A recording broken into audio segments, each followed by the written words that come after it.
നമസ്കാരം. എൻ്റെ ജീവിതകഥ ആളുകൾക്ക് വലിയ ഇഷ്ടപ്പെട്ടു എന്ന് തോന്നുന്നു. ഒരുപാട് പേര് ഇനിയും ചേട്ടൻ്റെ ജീവിതകഥ പറ എന്ന് പറയുന്നുണ്ട്. പൂജ്യത്തിൽ നിന്ന് ജീവിതം തുടങ്ങിയവനാണ് നിങ്ങളുടെ ദിനേശ്. സമ്പന്നമായ ഒരു കുടുംബത്തിലാണ് ഞാൻ ജനിച്ചത്. എൻ്റെ അച്ഛൻ ജയിൽ വാർഡനായിരുന്നു. അദ്ദേഹം സ്വന്തമായി എന്താ പറയുക, പണ്ടത്തെ കാലത്ത് ചെറിയ ചെറിയ സ്വർണ്ണ സാധനങ്ങൾ, പിത്തളയിലൊക്കെ ഉള്ള ബ്രാസിലൊക്കെ ഉള്ള പാത്രങ്ങൾ, ഇങ്ങനെയുള്ള ഒക്കെ വാങ്ങുന്ന ഒരു ബാങ്കറായിരുന്നു അദ്ദേഹം. ബാങ്കർ അപ്പുള്ള എന്നായിരുന്നു അദ്ദേഹത്തെ വിളിച്ചിരുന്നത്. പരമേശ്വരൻ പിള്ള എന്നാണ് പേര്, പക്ഷേ ബാങ്കർ അപ്പുള്ള എന്നാണ് അദ്ദേഹത്തെ അറിഞ്ഞിരുന്നത്. നല്ല സമ്പന്നനായിരുന്നു.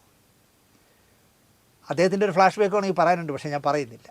അത് വേറെ ചിലർക്ക് നോവും, അതുകൊണ്ട് ഞാൻ പറയുന്നില്ല. അദ്ദേഹം അമ്മയുമായിട്ട് പിണങ്ങി എന്തോ ഭയങ്കര കുഴപ്പം പിടിച്ച ആളാണ്. ജയിൽ വാർഡനായിരുന്നു, അല്ലെങ്കിൽ കാക്കിയിട്ടതിൻ്റെ എല്ലാ കുഴപ്പമുള്ള ആളായിരുന്നു. ക്ഷിപ്രകോപിയായിരുന്നു.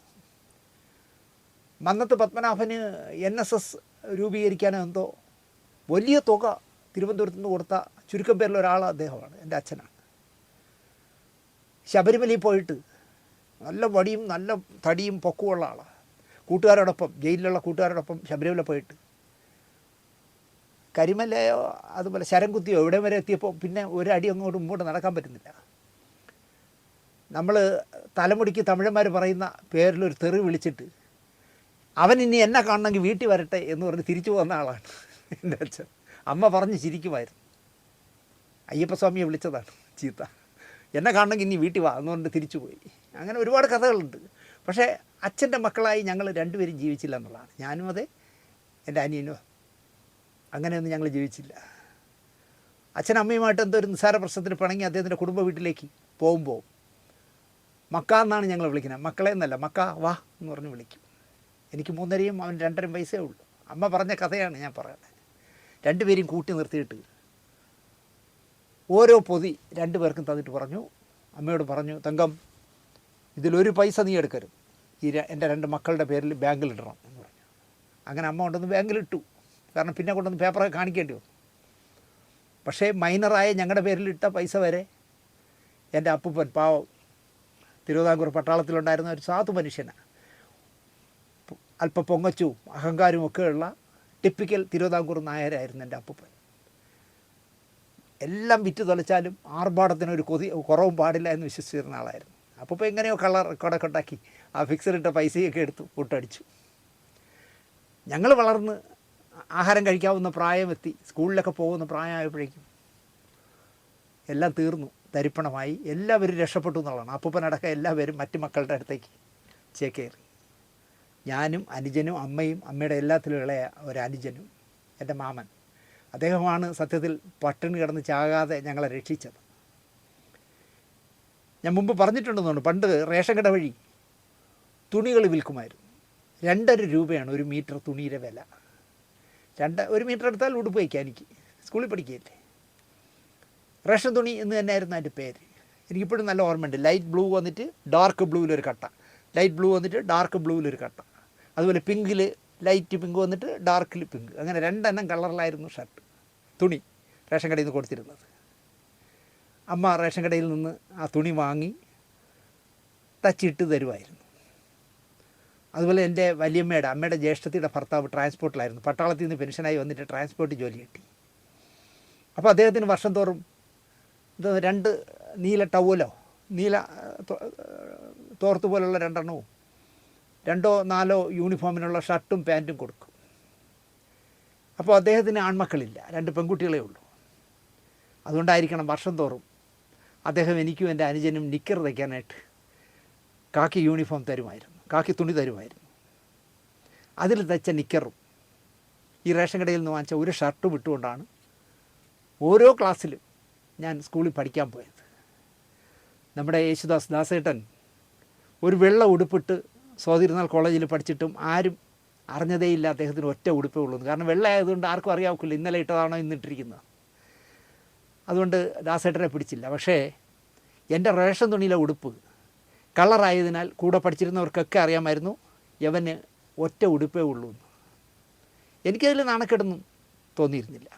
വൈകുന്നേരം വന്നാൽ ഉടുപ്പിന് നോവാതെ നനച്ച് മരിച്ചീനി കമ്പിനെ ഹാങ്ങറാക്കി മുറ്റത്തെ തെങ്ങിൻ്റെ ഓലയിൽ കെട്ടി തൂക്കുമായിരുന്നു. രാവിലെ വരെയുള്ള ഇളം കാറ്റുകൊണ്ട് ഷർട്ട് നന്നായി ഉണങ്ങിക്കിടക്കും. ഏതാണ്ട് ഒക്ടോബറൊക്കെ ആകുമ്പോൾ ഷർട്ടിൻ്റെ കോളറൊക്കെ പിഞ്ഞി തുടങ്ങും. ഒരെണ്ണല്ലേ ഉള്ളൂ, എന്നും നനയ്ക്കുകയല്ലേ. അങ്ങനെ ഒരു കുട്ടിക്കാലമായിരുന്നു എനിക്കുണ്ടായിരുന്നത്. ഇത്തിരി വലുതായപ്പോൾ, ഞാനൊരു ഹൈസ്കൂളൊക്കെ കഴിഞ്ഞപ്പോൾ ഇത്തിരി പൊക്കമൊക്കെ വെച്ചു, വണ്ണമില്ലെന്നേ ഉള്ളൂ, പെൻസിൽ പോലെ പൊങ്ങി.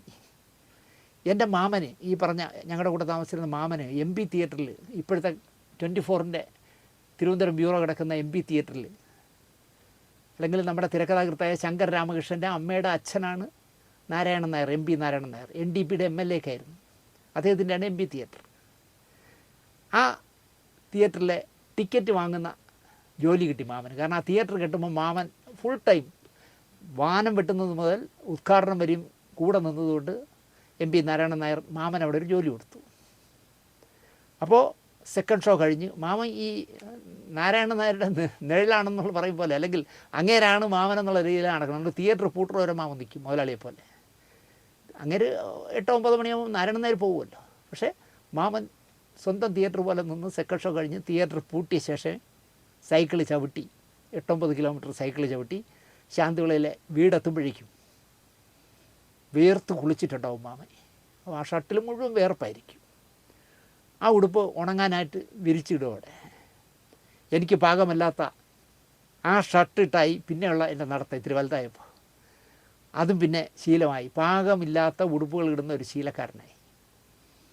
സിനിമാ പത്രപ്രവർത്തകനായപ്പോൾ കാലിൻ്റെ മുട്ടുവരെ നീളുന്ന 40 സൈസെങ്കിൽ 46-48 ഷർട്ട് ഇട്ട് നടക്കുന്നവനായിരുന്നു ഞാൻ.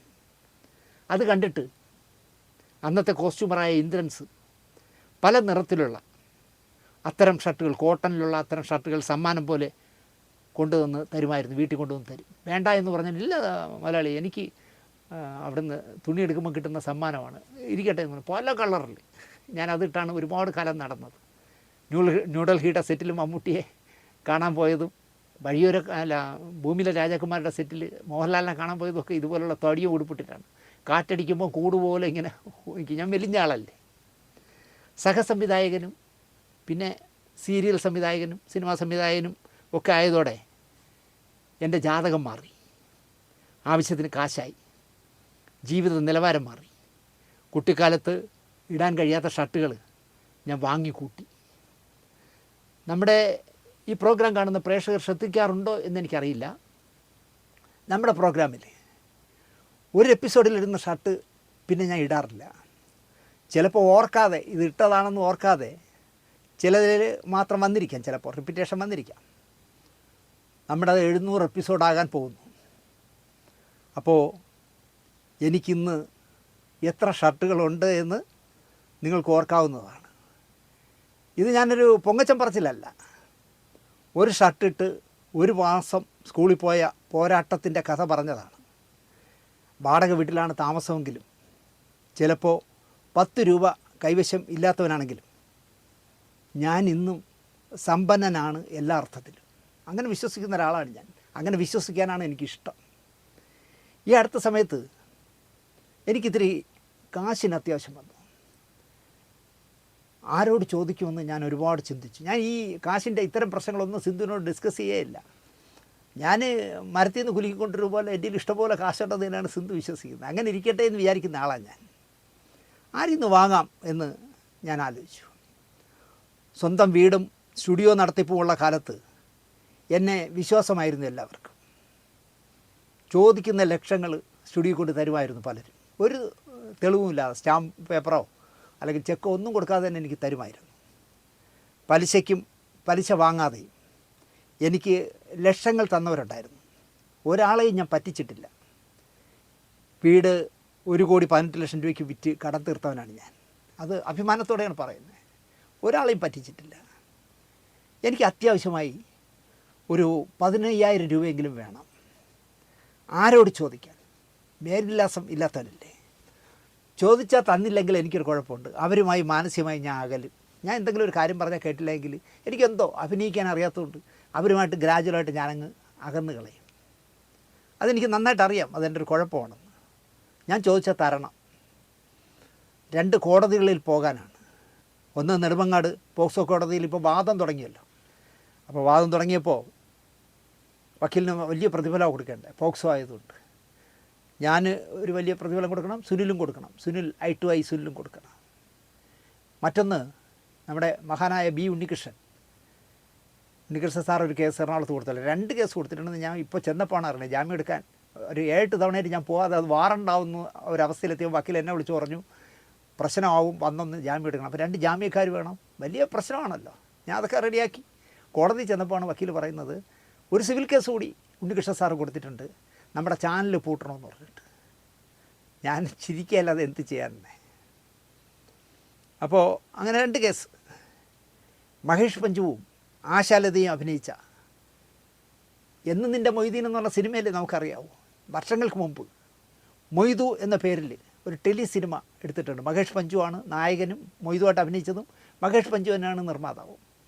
മോഹൻദാസ് ആയിരുന്നു, ഈ അടുത്ത കാലത്ത് മരിച്ച മോഹൻദാസ് ആയിരുന്നു സംവിധായകൻ. ഞാനായിരുന്നു അസോസിയേറ്റ് ഡയറക്ടർ.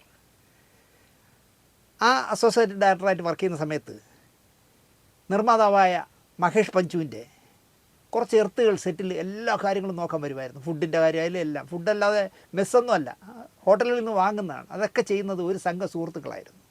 അതിലൊരാളിൻ്റെ പേര് ഇളംകുളം അനിൽ എന്നായിരുന്നു. ഇപ്പോൾ ഇളംകുളം അനിലിനെ അറിയുന്നത് അനിൽ നെടുങ്കോട് എന്നാണ്. പുസ്തകമെഴുത്ത്, ലേഖനമെഴുത്ത്, ഡോക്യുമെൻ്ററി എടുക്കൽ, അഭിമുഖം നടത്തൽ, സർക്കാരിൻ്റെ കൃഷി വകുപ്പിൽ എന്തൊക്കെയോ ദിവസവേതന ജോലിയൊക്കെ ഉള്ള ആളാണ് ഈ പറയുന്ന അനിൽ നെടുങ്കോട്. മൊയ്തുവുമായി ബന്ധപ്പെട്ട് 10-20 വർഷമായി എന്നോട് അടുപ്പമുള്ള ഏക ആളാണ് അനിൽ. പഞ്ചു പോലും ആ പഴയ ബന്ധം എന്നോട് കാണിക്കാറില്ല. പക്ഷേ അനിൽ അന്നും ഇന്നും പരിചയപ്പെട്ട കാലം മുതൽ എൻ്റെ ഒരു അനിയനെ പോലെ വളരെ അടുത്ത ബന്ധമാണ്. എനിക്കൊരു അനുജനെ പോലെ തന്നെയാണ് അനിൽ. സിന്ധുവിനെ അനിൽ നെടുങ്കോട് ചേട്ടത്തിന്ന് വിളിക്കുന്ന കേട്ടാൽ മധുരതരമായ വിളിയാണ്, ആത്മാർത്ഥമായ വിളിയാണ് ചേട്ടത്തിന്ന്. അനിലിനെ ഞാൻ വിളിച്ചു. കാശ് വല്ലതുമുണ്ടോ കൈവശം എന്ന് ചോദിച്ചു. ഉണ്ടായിരുന്നു ചേട്ടാ. ഒരാൾ, അപ്പോൾ അനിൽ ഒറ്റത്തടിയാണ്. ഒരാൾ ചോദിച്ചു, വിശ്വസിച്ചു കൊടുത്തു. പറഞ്ഞ തീയതിയൊക്കെ മാറി. ഇപ്പോൾ എൻ്റെ കൈവശം ഒന്നുമില്ല, അയാൾ വാങ്ങിയ കാശ് തിരിച്ചു തന്നില്ല. ഞാൻ വിഷയം മാറ്റി. മറ്റു പലതും ഞാൻ ചോദിച്ചു, സന്തോഷപൂർവ്വം ഫോൺ വച്ചു. കുറച്ച് ദിവസം കഴിഞ്ഞപ്പോൾ അനിൽ എന്നെ വീണ്ടും വിളിച്ചു. അനിൽ ഇങ്ങോട്ട് വിളിച്ചു, ചേട്ടാ മറ്റേ കാശ് മടക്കി കിട്ടി, ചേട്ടന് വേണോ? അപ്പോൾ ട്രഷറിയിലുള്ള, സർക്കാരിൻ്റെ ട്രഷറിയിലുള്ള കാശ് മുഴുവൻ കിട്ടിയാലും സന്തോഷമെന്ന അവസ്ഥയിലാണ് ഞാൻ. എന്നാലൊരു കാര്യം ചെയ്യും, ഒരു 5000 രൂപ ഇട്ടുതാ എന്ന് പറഞ്ഞു. അനിൽ 5000 രൂപ കൃത്യമായിട്ട് ഇട്ടു തന്നു. ഏതാണ്ട് 1 മാസം കഴിഞ്ഞ് അനിലിന് ആ 5000 ഞാൻ തിരിച്ചിട്ടു. എന്നിട്ട് അനിലിനെ ആ വിവരം പറയാനായി ഞാൻ വിളിച്ചു. ഞാനിങ്ങനെ അനിലിൻ്റെ 5000 രൂപ ഇട്ടു എന്ന് പറയുന്നതിന് മുമ്പ് തന്നെ അനിൽ ഇങ്ങോട്ട് പറയുകയാണ്, ചേട്ടാ ഞാനിന്നലെ 5000 രൂപ കൂടി ചേട്ടൻ്റെ അക്കൗണ്ടിലോട്ട് ഇട്ടിട്ടുണ്ട്. ചേട്ടൻ്റെ പുതിയ എപ്പിസോഡിൽ സാമ്പത്തിക ക്ലേശത്തെ പറ്റി പറയുന്നത് കേട്ടതുകൊണ്ടാണ് ഞാൻ വീണ്ടും 5000 ഇട്ടത്. എനിക്ക് ഒരു നിമിഷം ഉത്തരം പറയാൻ കഴിഞ്ഞില്ല എന്നുള്ളതാണ് സത്യം. ഞാൻ അല്പം സമയമെടുത്തു. കാരണം ശരിക്കും ഞാൻ തേങ്ങിപ്പോയി. എനിക്ക് കള്ളം, ഞാൻ നിങ്ങളുടെ എന്തിനാണ് കള്ളം പറയുന്നത്? എൻ്റെ കണ്ണ് നിറഞ്ഞുപോയി, അല്ലെങ്കിൽ മനസ്സ് വീങ്ങിപ്പോയി. എൻ്റെ അമ്മ പ്രസവിക്കാത്ത ഒരു അനുജൻ കടം ചോദിച്ച് 5000 രൂപ തന്നത് കൂടാതെ ഏതോ പ്രോഗ്രാമിൽ എൻ്റെ സാമ്പത്തിക ഞെരുക്കത്തൊക്കെ പറ്റി പറയുന്നത് കേട്ടപ്പോൾ ദിനേശ് ചേട്ടൻ സാമ്പത്തികമായി പ്രശ്നത്തിലായിരിക്കുമെന്ന് സ്വയം തോന്നി. എന്നോട് ചോദിക്കാതെ 5000 കൂടെ ഇട്ട വിവരം പറയുമ്പോൾ ആരായാലും ആത്മാർത്ഥമുള്ളവനാണ് ഈ കണ്ണ് നിറയും. കടം വാങ്ങിയ 5000 ഇട്ടു എന്ന് പറയാൻ വിളിച്ചപ്പോൾ അയാൾ പറയുന്നത് ഇന്നലെ വീണ്ടും ഞാൻ ചേട്ടൻ്റെ വിഷമം മനസ്സിലാക്കിയിട്ട് 5000 കൂടി ഇട്ടു എന്നാണ്. നന്ദി, നമസ്കാരം.